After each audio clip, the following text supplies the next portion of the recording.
Hey friends, this is the Miss Wolfie from our Half Acre Homestead, and today we're going to make a little bit of a holiday twist on mashed potatoes. We're going to make baked mashed potatoes.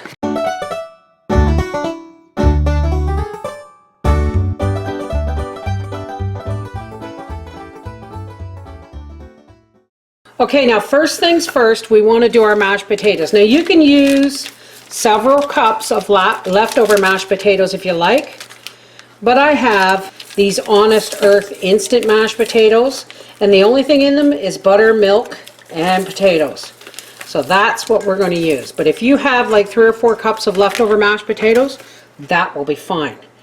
To that, we're going to add a half a stick of garlic butter, or a half a stick of butter and a half a teaspoon of garlic, and what's left of a half a brick of cream cheese. And we're just going to pour boiling water over this. And even if you've got leftover mashed potatoes, you want to add some hot water just to make them so that you can whip all your ingredients in. And to this, you're going to need a cup of grated cheese of your choice.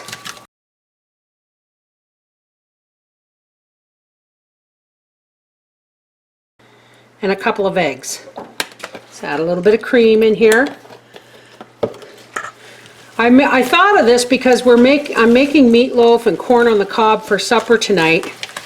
And I thought, yeah, mashed potatoes are going to be okay. But this is going, oh, this smells so good already. Now, the reason I did this way first is because I want to let this cool before we beat in the extra cheese and the eggs. Okay, now we're going to take our mashed potatoes that we put in the cream and the garlic butter. And you know what I didn't add was onion, but that's okay. I'm going to put some onion flakes in there. All right, we're going to put some onion flakes in there, and this will help it be solid. If you use fresh onion, it'll give off more water. So we want it to be firm. So we've got our onion flakes. Let's put a couple of eggs in here.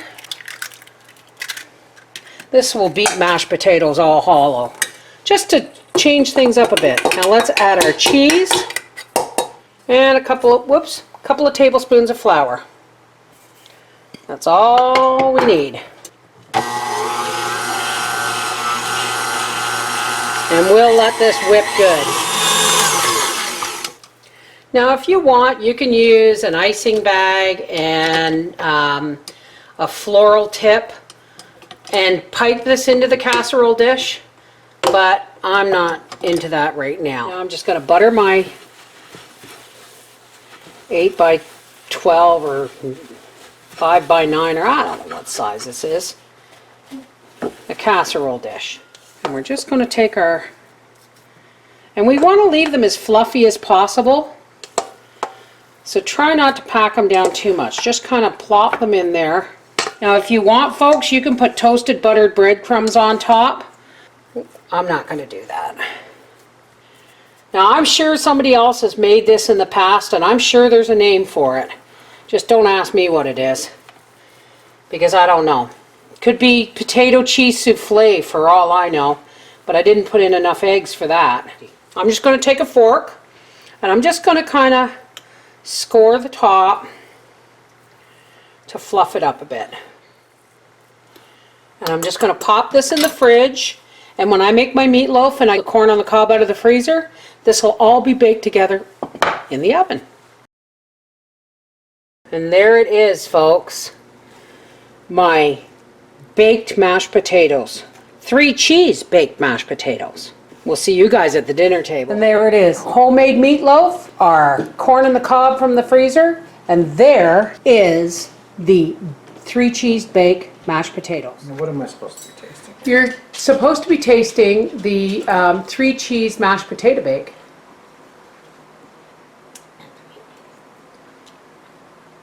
Very good. All right, so get the camera out of your face. Yes, please. There you go. Mom, you try your mashed potato bake. Very, very good. There you go. I'll get the camera out of your face. It's edible. It's more than edible, you. This is the stuff I gotta put up with when he's in a saucy mood. Okay. This is the Mrs. Wolfie from our half-acre homestead saying, when you got a snowstorm going, nothing beats corn on the cob, homemade meatloaf, and 3 cheese mashed potato bake. Take care. God bless.